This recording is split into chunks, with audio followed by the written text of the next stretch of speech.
Bien, seguimos en nuestras sesiones de formación, y bueno, hoy seguimos en nuestra reflexión sobre la Eucaristía. Nos habíamos detenido en la parte del perdón, de la parte de la petición de perdón, Señor, ten piedad, al principio de la Eucaristía, y hoy continuamos en esa línea, pero vamos a utilizar la imagen. Ya que hoy es la Santísima Virgen de Lourdes, vamos a utilizar la imagen de lo que allí sucedió, ¿de acuerdo?, para comprender al Señor, para comprender también algo de su misericordia. Entonces, rememorando las apariciones de Lourdes, en aquella gruta, yo no sé si ustedes han estado en Lourdes, hemos estado en Lourdes, ¿de acuerdo? Bueno, por lo menos podemos tener en la imagen, ¿de acuerdo?, la cueva, la gruta donde se aparece la Santísima Virgen. Pues desde ahí vamos un poco a reflexionar, a pensar sobre nosotros también, sobre la Virgen, sobre Cristo, fundamental, y a partir de ahí sobre nuestra vida también y la misericordia de Dios.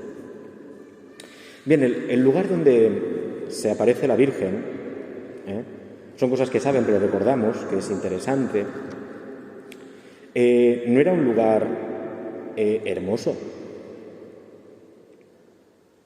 En esa época, simultáneamente, había lugares donde se hablaba de apariciones también de la Virgen.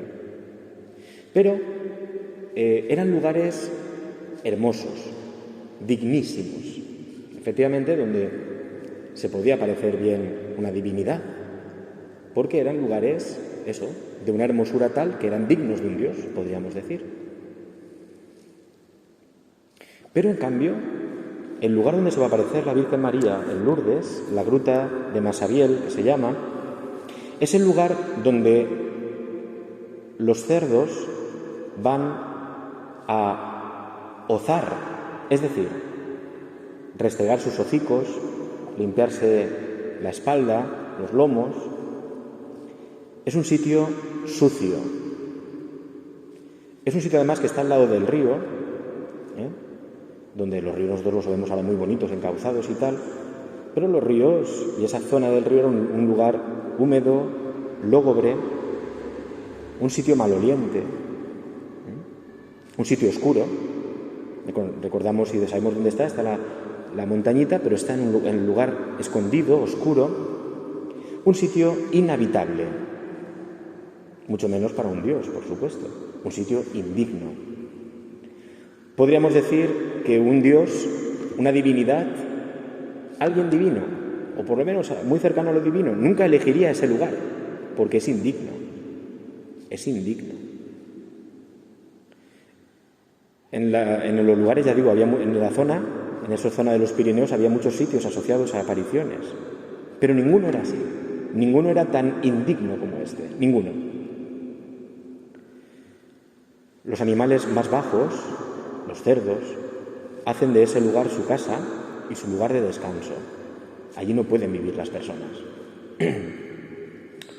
Es una gruta es una cueva, es roca, si ustedes van allí es roca.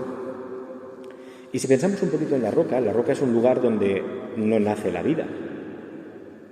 La roca, ahí no sale, las plantas salen en la tierra, donde hay tierra, etc., pero en la roca ahí no nace vida.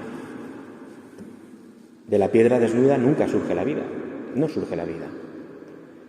Además, la piedra es inerte, impenetrable. Es cierto que a veces, esto lo hemos visto en la naturaleza, hay pequeñas rendijas donde sí que, porque hay un poquito de tierra, sí que explota la vida ahí. Sale una plantita, sale un matorral, incluso a veces quiebra la misma piedra, ¿verdad? Esto lo hemos visto, ¿no? O sea que realmente la piedra es impenetrable, es dura, pero también puede tener algunas rendijas por donde puede aparecer la vida. El lugar aquel, la gruta de Massabielle, era un lugar oscuro. Nadie se recrea mirando a la oscuridad, nadie mira a la oscuridad. Miramos cuando tenemos luz y la luz nos descubre detalles. Nadie va a mirar a la oscuridad. De hecho, vamos a huir de la oscuridad, como aquellos niños. Bernadette y sus amigas pues estaban paseando por allí, iban a recoger leña, pero no era un lugar para quedarse. Sus padres no querían que fueran por aquella zona. Era un lugar solitario, oscuro. La oscuridad es la negatividad, la ausencia de luz. Es un lugar además vacío de gente. Ya digo, los padres no querían que fuera por allí. Nadie busca ese lugar para nada. Yo, para buscar un descanso, me voy a una pradera bonita, me voy a un lugar que sea agradable, nunca el lugar donde mi compañía van a ser los cerdos, nunca. Es un lugar además, era un lugar además de silencio. El ruido del río, ella lo narra así en una carta de sus apariciones, ahí estaba el río y su ruido, el viento, ella siente el viento que se mueve y, por si fuera poco, recordemos a los cerdos, los sonidos de los cerdos. No hay palabra humana, no hay palabra en ese lugar. Si alguien intentara vivir ahí, realmente sería un tipo loco, alguien muy extraño. Él mismo se autoconvertiría en un despreciado del mundo. ¿Dónde vive ese? ¿En la gruta? ¿Cómo? Ese tío está loco, hombre. Es como si viviera en un vertedero de basura. Se ha ido a vivir a un vertedero de basura. Sería un despreciado del mundo. Alguien que se le compararía con los animales. O que el mundo mismo hubiera desechado. No tienes sitio en la ciudad, vete a vivir fuera. Hay testimonios, ¿verdad?, de personas que a veces en la historia se les echaba de las ciudades y vivían a las afueras, donde estaban los vertederos, la basura. Donde puede vivir un expulsado de la supuesta normalidad y pureza de la ciudad. Bien, pues es curioso que esta gruta, con todo este detalle, que no es nada halagüeño, todo lo que estamos diciendo, pues ese es el lugar elegido por Dios para enviar a su madre. Es curioso, es curioso. Y precisamente este va a ser el dato que va a hablar con una manera muy vehemente, muy fuerte, de la veracidad de esa aparición. Porque las otras eran en lugares hermosos, bonitos, pero cuadraba más con un Dios que nace en un pesebre, cuadraba más con un Dios que nace entre animales, en un Dios que nace en pobreza, cuadraba más un lugar así. Precisamente esto va a hacer que sea la veracidad uno de los testimonios de veracidad de esta aparición. En un lugar donde nadie pensaría que Dios podía enviar a su madre, menos a la toda pura, a la Santísima Virgen. ¿Cómo iba a aparecer ahí? Pues ahí es el lugar donde Dios envía a su madre. Mirad, nuestra vida, he empezado con esto, porque nuestra vida muchas veces, por el pecado, se convierte en esa gruta de Masabiel, antes de la aparición. Por el pecado se puede convertir nuestra vida, nuestro espíritu, que nadie lo ve, pero es real, y está influyendo en nuestra vida, y está influyendo en nuestro mundo, e influye en nuestra vida futura, en la eternidad. Pues puede parecerse a ese lugar inicial por el pecado. Nuestra vida puede estar llena de miseria, nuestro alma puede estar llena de oscuridad, por el pecado. Esto es lo que hace el pecado en nuestra vida, La convierte en miserable. Y cuanto más miserable, mejor. Oscuridad, donde no hay luz. Mal olor, producido por la corrupción de nuestra alma. Nuestra alma, por el pecado mortal, muere, porque Dios desaparece de ella. Y quien está muerto en su espíritu, está muerto, aunque por muy vivo que pueda parecer. El pecado mortal mata la vida del alma y huele mal, podríamos decir, por la corrupción. Nuestra alma el pecado la asume en el silencio, Como mucho la palabra, pero autojuzgante, que nos juzga, autojudikativa. ¿Qué has hecho? ¿Por qué has hecho eso? Fíjate si eres así, si eres tal.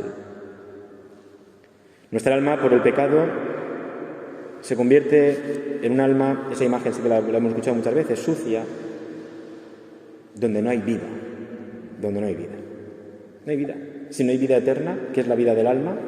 ¿Qué es nuestra vida verdadera?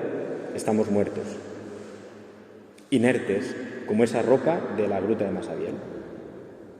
Bien, pues esto es por el pecado, No lo vemos. ¿Quieren ver ustedes?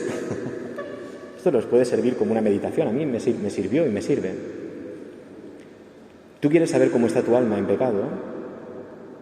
Mira a Jesús crucificado. Dice el Salmo, ¿no? Habla de quien lo miraba, giraba la vista por lo que veía. Nosotros nos sorprende, ¿verdad?, ver la película de la Pasión y decir, madre mía, ¿no? Bien, pues mira a Jesucristo crucificado porque esa es tu alma en pecado. Crucificada, callada, llena de miseria, burlada, inservible, condenada a la muerte. Esa es tu alma, porque Cristo ha cargado el pecado del mundo. Luego ahí está y yo, estoy yo. Yo quiero saber cómo es mi alma en pecado, mira al crucificado. A mí me sirvió pensarlo así una vez, y bueno, y me sirve pensarlo, ¿no? Porque así ves. ¿De acuerdo? Nos da pena, ¿verdad?, cuando vemos la película de la Pasión. No, pena es que tu alma está así. Pena es que nuestra alma esté así por el pecado, ¿no? Esto es lo que provoca en nosotros.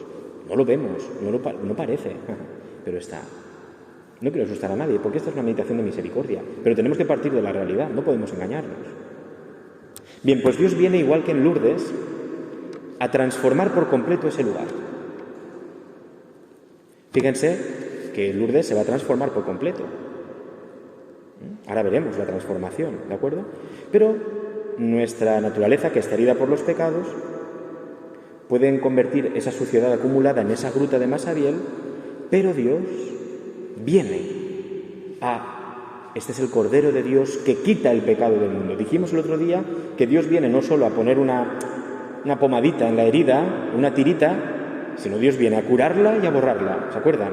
Cura y borra por completo, desaparece por completo la herida. Esto es lo que viene a hacer a Dios ahí. Y viene a hacerlo cuando nosotros estamos así también. Este es el misterio de la misericordia de Dios. Dios viene a esto. Pero puede pasar que nosotros no seamos conscientes y nos hayamos acostumbrado a vivir en ese lugar. El que vive en un lugar que huele mal, después de 2 semanas ya no nota el olor. Ya se ha acostumbrado. Esto nos pasa muchas veces, Al alma en pecado, como ya se ha acostumbrado, pues yo no noto que esté en pecado. A ver si te has acostumbrado al mal olor. A ver si te has acostumbrado a la oscuridad. Al final los ojos se acostumbran. A ver si te has acostumbrado. ¿De acuerdo? A ver si te has acostumbrado. Nos acostumbramos al pecado. Y esto es lo más tremendo que nos puede pasar. Acostumbrarnos al pecado. Bueno, somos así, nos resignamos, ¿verdad? Tenemos que ser así, punto. No podemos hacer nada. Aquí me detengo, porque necesitamos profundizar un poquito en lo que es el pecado. Para que se dé pecado, ustedes lo han estudiado antiguamente, hoy no se estudia, ni a veces se enseña, y es fundamental. Para que haya pecado, tienen que darse 3 condiciones. 3 condiciones. Una, que haya algo, un acto, que sea pecado, un acto, una materia que sea grave, que yo sepa que es pecado, es lo que se llama la advertencia, yo sé que es pecado. Tercer elemento, que yo con mi voluntad consienta cometer ese pecado. Que exista una materia grave, un acto que está mal, que yo sepa que lo es y que con mi voluntad consienta a eso. Si no están estas 3 condiciones, si falla una ya no es pecado. Porque si no lo sabes de ninguna manera, porque si tú no has consentido y te han obligado, porque si tú tampoco con tu mente, o si la materia no era nada, pues entonces no es pecado. Tienen que darse las 3 condiciones. Dentro de esas 3 condiciones, en eso que llamamos pecado, ustedes se acuerdan, desgraciadamente, esto parece que ha caído en el olvido, pero para Dios no ha caído en el olvido, que había distinciones de pecados. ¿De esto se acuerdan ustedes? Está el pecado mortal, todos los pecados no son iguales, ¿no? ¿Se acuerdan de esto? ¿De acuerdo? No voy a hacerles un examen, se lo voy a decir, no se preocupen. Estaba el pecado mortal, estaba el pecado venial, lo digo un poco con rintintín, porque sigue estando. Esto no se ha cambiado, Pecado mortal, pecado venial y también están lo que llamamos faltas o imperfecciones. El pecado mortal se llama así, y así de duro, porque hace lo que hemos dicho antes. Cuando uno comete el pecado mortal, mata la vida del alma. Dios se va del alma, desaparece la gracia, que es esa ayuda de Dios, esa relación con Dios, desaparece. Y yo quedo expuesto de acuerdo a mi pecado y herido de muerte. De forma y manera que nos dice la doctrina tradicional que tú muriendo en pecado mortal, pues muy probablemente irías al infierno porque has matado la vida del alma en ti. ¿Qué es necesario para que haya un pecado mortal? Como está grabado, luego si quieren me piden la grabación, porque esto para recordarlo bien. ¿Qué es necesario para que haya un pecado mortal? Que haya un acto grave contrario a los mandamientos. ¿De acuerdo? Los mandamientos. Yo robo. ¿De acuerdo? Robo. Sé que es contrario a la ley de Dios. Sé que es un pecado mortal y consiento. Lo hago con toda mi libertad. En ese momento tú realmente le estás diciendo a Dios, no te quiero. Si Dios me ha dado su ley, me ha dado sus mandamientos como signo de amor, yo le estoy diciendo a Dios, no te quiero. Es una aversión a Dios. No quiero a Dios. Y entonces se muere el alma. ¿De acuerdo? Es la muerte del alma, por eso se llama pecado mortal. Si alguna de estas tres condiciones fallara, ya no se puede hablar de pecado mortal. Imaginemos que el acto no es un acto tan grave. Imaginemos que yo esta noche voy por la calle y alguien me dice, ¿de qué color es el manto del San José de la iglesia? Y yo voy por la calle y le digo, verde. Vamos a ver. ¿He mentido? Sí. Pero con esa mentira, ya saben que yo siempre digo que la mentira es pecado, ¿eh? Pero en este caso, la mentira, yo con esa mentira no le he hecho daño a nadie. No es lo mismo que si tú me dices, ¿me has cogido tú 200 millones de euros? No, es distinto, ¿verdad? Con esa mentira no he hecho daño a nadie. Realmente no ha pasado nada, porque igual que es verde, si hubiera sido azul o marrón, tampoco pasa nada. Bueno, pues ya no es pecado mortal, pero sigue siendo pecado. ¿De acuerdo? Sigue siendo pecado, lo que pasa que ya una condición que era que fuera algo grave ya no es. Lo he hecho con pleno consentimiento y tal, pero ya no es, ¿no? Es pecado. Y cuidado, porque el pecado venial es importante. Porque si yo muchas veces voy mintiendo, al rato me encuentro a otra persona que me dice, oye, ¿la puerta de la iglesia de qué? Pues, azul. Me voy acostumbrando a mentir. Puede venir una situación grave donde yo mienta, porque me he acostumbrado a mentir, me he predispuesto, y entonces voy y miento. En una situación ya grave, que afecta a una persona.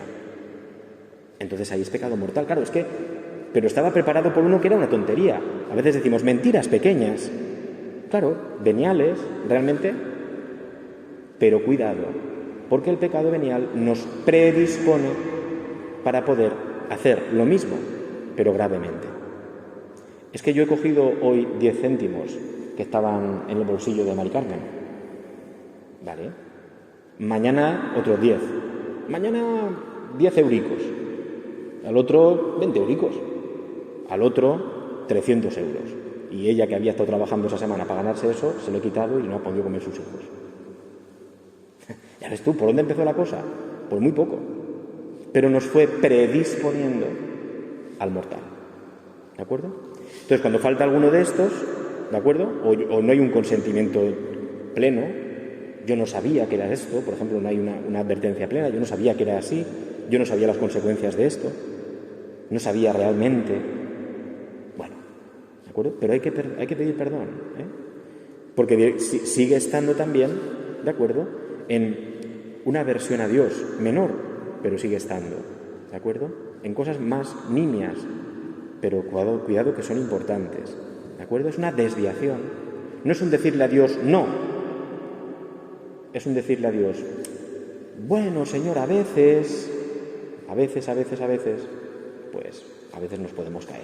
Si nos acercamos muchas veces al abismo, si yo solo voy a mirar, cuidado no sea que una vez tropieces y te caigas en el abismo. ¿De acuerdo? Bien. Y hay otro tipo de pecados que se llaman, que no son pecados, no se llaman pecados, sino se llaman imperfecciones o faltas. Aquí yo realmente ya no busco un mal. Con el pecado mortal y el venial sí que hay un daño. Porque a esa persona incluso que por la calle me dice de qué es esto, le podría haber dicho que no lo sé. Y no pasa nada. Le podría haber dicho mañana se lo digo. Y no tengo por qué mentirle. Pero hay una cuestión que es lo que se llaman las imperfecciones. Es decir, las imperfecciones ya no es hacer cosas mal, sino el bien que yo hago, no hacerlo bien del todo. El bien que hago, no hacerlo bien del todo. Es decir, yo te estoy ayudando imaginemos, ¿no? Te estoy ayudando a Marilén a llevar las bolsas de la compra a su casa. ¿De acuerdo? Y resulta que 100 metros antes de llegar a su casa está mi casa. Pues yo le estoy acompañando, estoy haciendo una acción buena, pero cuando llego a mi casa digo, ale Marilén, que yo me quedo aquí, ya te la llevas tú hasta el final. ¿He hecho algo mal? No, realmente. Pero el bien que he hecho, podría haberlo hecho bien. ¿De acuerdo? El bien que yo he hecho, podría haberlo hecho bien. Tú estás limpiando tu casa y siempre le puedes poner un poco más de amor. Tú estás cuidando de tus hijos, tú estás trabajando, estás con el que te cae un poco mal y siempre podemos poner un poquito de sal, un poquito de arreglamos con un poquito más de especias para que tenga mejor sabor. Porque el cristiano está llamado a eso, no está llamado solo a dejarte en la puerta de mi casa y tú ya sigues, sino el cristiano está llamado a pasarse de amar. Cuando no me paso de amar, pues entonces, ya digo, no es un pecado mortal, no es un pecado, pero sí que son faltas que en cierto modo, pues no es lo que Dios quiere, porque son pequeñas motitas, pero un cristal, déjalo tú muchos meses con muchas motitas y al final no ves nada, ¿de acuerdo? Un cristal de tu casa, si no lo limpias, pues al final no ves absolutamente nada, ¿no? Bien, pues Dios viene precisamente porque esto pasa. Él no quiere que ninguno de sus hijos muera, pecado mortal. Él no quiere que ninguno de sus hijos le diga que no, de ninguna de las maneras, porque se pierden. El pecado venial, nos perdemos. El pecado mortal es te rechazo, pero el pecado venial me va perdiendo. Y tampoco las imperfecciones. El Hijo de Dios quiere como una madre.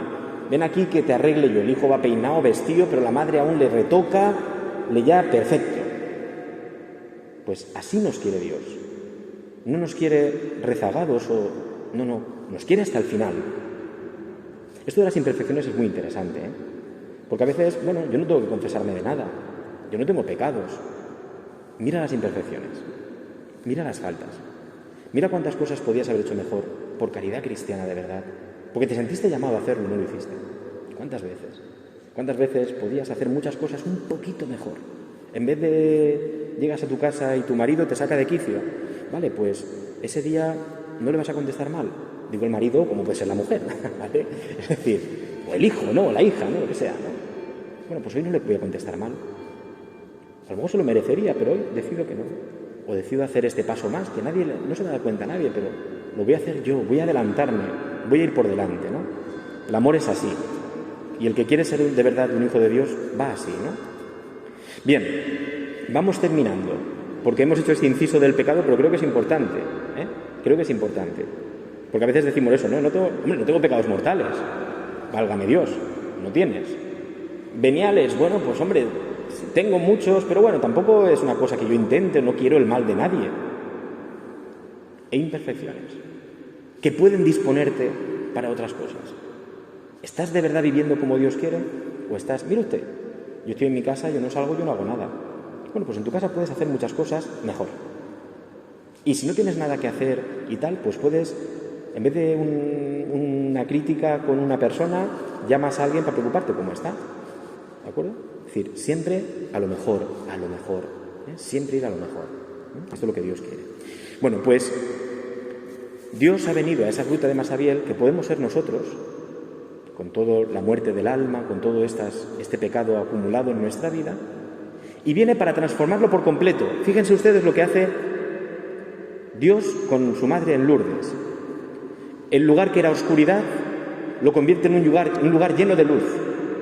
Si ustedes van a Lourdes, verán qué hermoso y qué bonito y qué llamativo, ¿verdad?, es lo de la procesión de las antorchas.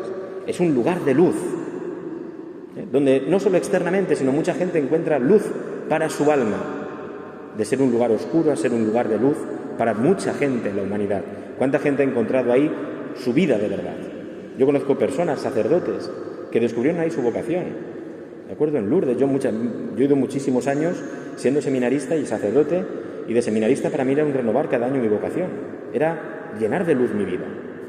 De ser un lugar de inerte, de muerte, se convierte en un lugar de vida nueva. Es un lugar de vida. Llama mucho la atención como la gente allí, a veces lo comentamos entre gente que hemos ido, ¿no? La gente allí está contenta. Allí va un enfermo en camilla que tú dices, Dios mío, y está contento, y va feliz y te sonríe. ¿Cómo puede ser esto? Es un lugar de vida, cuando era un lugar de muerte. Ya digo, olía mal, no había vida, allí no crecía nada.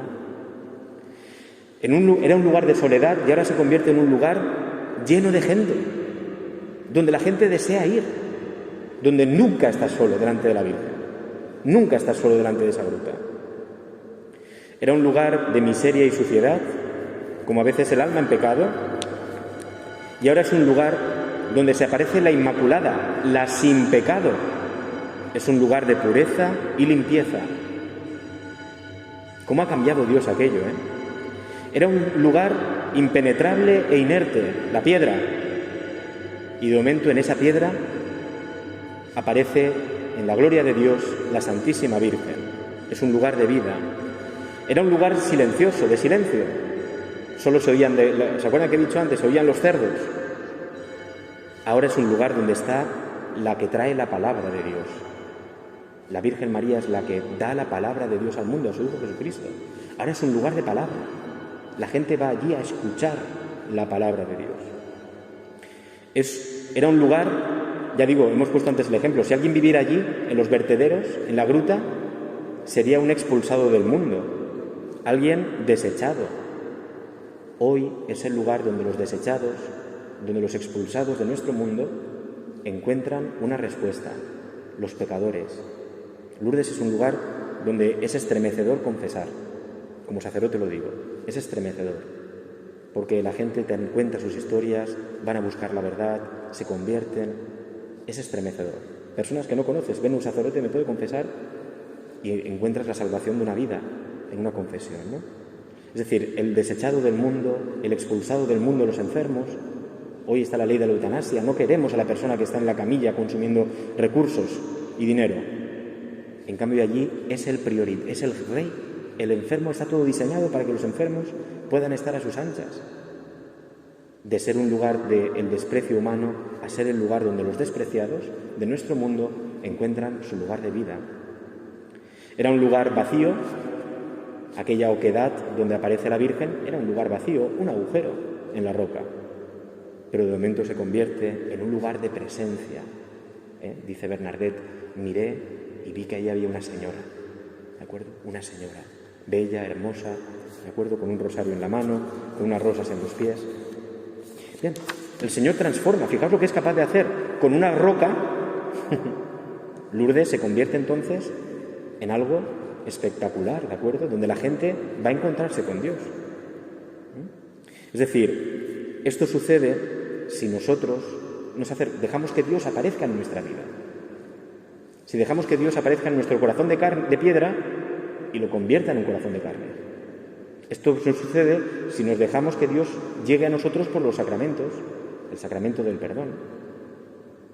Esto sucede si nos dejamos tocar por Dios. Nos convertimos en luz, palabra, compañía, maternidad. Y termino, ahora sí que termino, no les canso más. En definitiva, ese lugar de Lourdes, ya digo, esa gruta, es un signo de Cristo resucitado. Es un signo de Cristo resucitado en esa imagen maravillosa de la misericordia, el Señor apareciéndose a sus discípulos, mostrándoles su corazón, ¿de acuerdo?, y enviándolos al mundo a perdonar los pecados. Pues es que la gruta es eso, es un símbolo de Cristo resucitado. Fíjense, es una parte de la naturaleza humana, era una cueva, plenamente divinizada. Ese es Cristo, una parte de la naturaleza transformada para Dios. Esto es la naturaleza de Cristo, es Cristo. La oquedad, el agujero, como lugar de gracia, son las llagas del resucitado. Las llagas del resucitado, llenas de gloria. Allí es un agujero donde aparece la gloria. En Cristo resucitado son sus propias llagas, donde el agujero nos muestra su corazón. La gruta de Massabielle, actualmente transformada por Dios, es Cristo resucitado para nosotros, es un signo de Cristo resucitado. El agua que Bernadette encuentra, que está allí en un costado de aquella gruta, que la Virgen le dice, bebe, y la pobre se iba al río, porque donde había agua era en el río, y dice, no, ahí, y ahí no había nada. Y ella excava, bebe, vomita alguna vez, hasta que al final sale el agua que hoy sigue brotando, distinta de la del río. La Virgen le dijo, ahí está el agua. Del costado abierto de Cristo mana sangre y agua. Es Cristo resucitado, que hoy sigue manando el agua de su costado, de la gracia, para sanarnos. Quien se acerca a Jesucristo, quien se acerca a Lourdes, muchos han quedado sanados en su cuerpo. Hay múltiples curaciones, milagros, pero muchísimos más en su alma. Quien se acerca a Cristo resucitado, que es signo esa gruta, queda sanado, pero sobre todo internamente.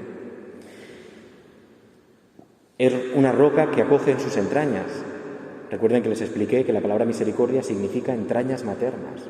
Aquello realmente es la forma de la entraña de una madre. Es la misericordia, significa eso, misericordia. Es Cristo resucitado. Es el lugar, que es la piedra angular de la iglesia.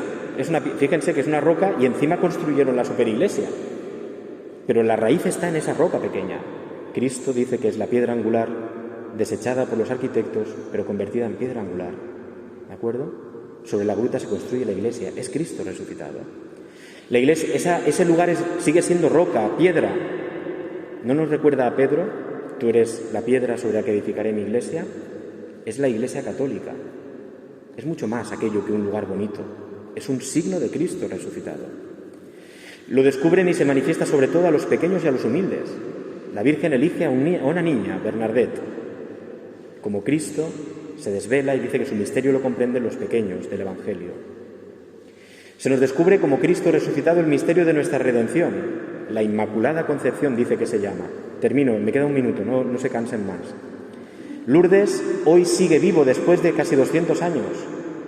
Es un signo de Cristo resucitado, vivo para siempre, para la eternidad. Es un sitio donde la gente se baña, en esa agua que sale del costado de la gruta. Es Cristo que nos vuelve a ofrecer el bautismo, la gracia de nuestro bautismo para renovarla. Hemos dicho antes, es un lugar de luz, es un signo importante en Lourdes, y es que Cristo nos dice, yo soy la luz del mundo. Es un lugar para beber, es un signo beber el agua, y es que Cristo nos dice hoy, como en el Evangelio, quien tenga sed que venga a mí, y yo le daré un agua que brotará, que en él saltará hasta la vida eterna. Es un lugar donde está la madre, pero es que resulta que la madre quedó para siempre al lado de su hijo y de nosotros sus hijos, cuando el hijo le dijo, ahí tienes a tu hijo. Por tanto, es muy hermoso pensar que aquel lugar que dijimos que era despreciable, sucio, feo, que huelía mal, Dios lo ha elegido para manifestar que Él quiere sanar las almas que están en esa situación por el pecado, todos los tipos de pecado, y en definitiva es una invitación, Lourdes, a acercarnos allí. Porque no solo simplemente vamos a ver la curiosidad de un sitio donde se apareció la Virgen, sino que encontrarnos en aquel lugar es todo un signo, como si fuera un sacramento, con toda la instancia de los sacramentos, pero todo un signo de Jesucristo resucitado. Signo de Jesucristo resucitado. Por eso yo creo que hoy, que tocaba la formación, pues también ha sido providencial que fuera el día de la Virgen de Lourdes, para nosotros caer en la cuenta de que la Madre, igual que le dijo a Bernadette que aquí se construye una iglesia, le dijo, hay que rezar por los pecadores. Esos pecadores somos nosotros. En la oración de Bernadette, en la oración de la Virgen María, estamos cada uno de nosotros, porque quiere dejarnos limpios, llenos de luz, bañados, llenos de gracia, como está aquel lugar especial. Por tanto, al final yo siempre digo, siempre que he ido a Lourdes, cuando vamos de regreso yo digo, bueno, ahora toca que la gruta nos la llevemos en nuestro corazón. Bueno, pues que estas palabras que hemos dicho, o esta reflexión o meditación, como quieran llamarlo ustedes, que no se quede solo en escucharlo, sino que ahora convirtamos nosotros nuestra vida, para eso está la Cuaresma, ayudémosle a Dios a convertir nuestra vida, a lo mejor primero siendo una gruta de Masabiel, pero después una gruta hermosa donde se aparece la Virgen. Ayudemos a Dios en esta Cuaresma a que Él convierta nuestra vida en un lugar hermoso, ¿de acuerdo? En un lugar hermoso. Esto es la Cuaresma. Y todas estas palabras son para eso, que empecemos la Cuaresma con un verdadero espíritu de que Cristo nos transforme, nos llene con su gracia, nos perdone los pecados hasta el mínimo y que nosotros nos dé el don de un rechazo absoluto del pecado, mirando a nuestra Madre la Virgen, la Inmaculada, y con su fuerza. Si os parece, nos despedimos de la Santísima Virgen, le pedimos que nos dé luz, la luz de su Hijo Jesucristo, para llevar esto a nuestra vida. Lo hacemos saludándola con la oración del ángel.